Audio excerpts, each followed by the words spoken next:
Southwestern Cobras gipildi sa UV Green Lancers. Si Lea Kapuyan sa detalye.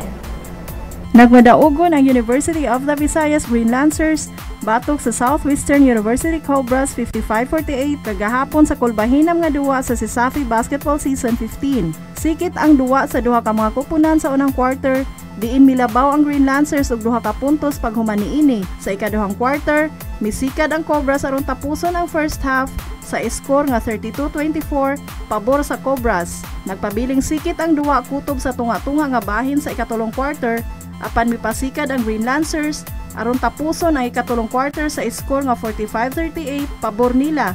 Sa pagsugod sa ikaapat nga quarter, nagpadayon ang nindot nga duwa sa Green Lancers, pinaagi sa ilang nindot nga dipinsa, diin nalimitahan lang og 10 puntos ang score sa Cobra sa fourth quarter. Nangulo si Steve Acomo alang sa Green Lancers nga dunay 15 puntos.